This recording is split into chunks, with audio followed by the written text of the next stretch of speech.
What is customer service?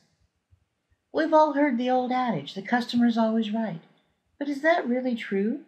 There are times when the customer may not be right, and our role as customer service providers is to be able to recognize those times and still be able to deal with the customer in a professional manner that will not alienate him or her.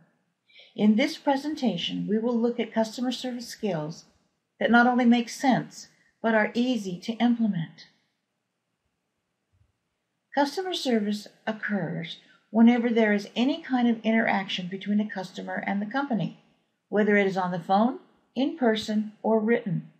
Customers create a perception of the company based on what happens during that interaction. Customers appreciate quick response to their inquiries and will often complain when they feel it is taking too long to get a response. What this means for the company is that there needs to be an appropriate process in place for responses to happen, with reasonable expectations of timeframes. Employees responding to customer inquiries need to be trained and have the right information so the customer's questions can be answered accurately. Employees providing customer service need to be able to recognize that customers often have needs beyond what that initial inquiry reveals, and having the foresight to predict those needs and respond to them will show the customer that the company cares about the customer needs.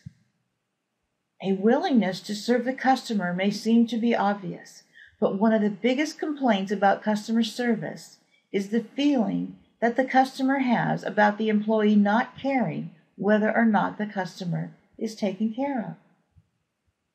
The willingness to serve is shown through attitude. If an employee is annoyed by the customer and would rather be doing other work, the customer will pick up on that if the employee is not careful. A positive attitude, no matter how the employee really feels, will go far in establishing a good customer relationship. Customers want efficient service. They want information about the product or service they are considering buying, and they want that information up front, presented in an accessible format that is easy to understand. They don't want to have to search for the information or feel that they are asking for something they should not have. Treat your customers fairly. Do not attempt to hide information that the customer needs to make a decision. If a customer feels he or she was treated fairly and not deceived, that customer will be more likely to remain a good, loyal customer. The information about the product or service must be accurate and complete in order to gain the customer's trust. If a product is made of plastic, painted with silver paint, do not let the customer assume it is chrome. The customer should not be surprised about anything other than your excellent service.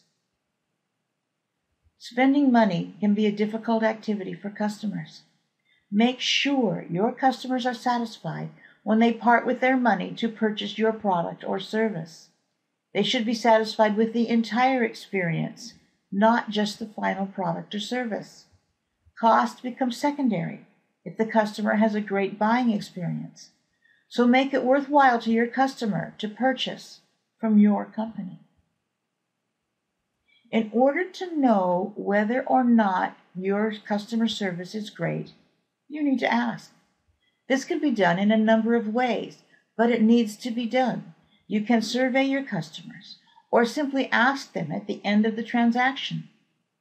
Pay attention to what the customer says or doesn't say during the transaction. Use your observation and listening skills to determine how your service behavior is being perceived. Remember, if you ask the question, you need to be prepared for the answer. Have an open mind. If the customer gives you some criticism, take it as an opportunity to improve rather than as a personal attack. Always thank the customer for their honest opinion and feedback, whether they are positive or negative.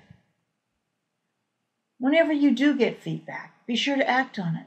If it is positive feedback, you can use it as a benchmark, one that will strive to reach every time you interact with a customer. If the feedback is negative, use it as a learning opportunity and take the appropriate actions to correct the behavior that caused the negative feedback. The bottom line in making the decision to provide customer service is this: if you don't, customers will leave. Customers want the human side of the purchasing decision to be pleasant and satisfying. If it is not, they will not come back. They will also tell others about their experience and prevent customers, new ones, from coming to the business. Without customers, there will be no business. The next activity in this course is a short exercise where you will meet Martha and see how she interacts with a customer. Go ahead and complete the exercise now.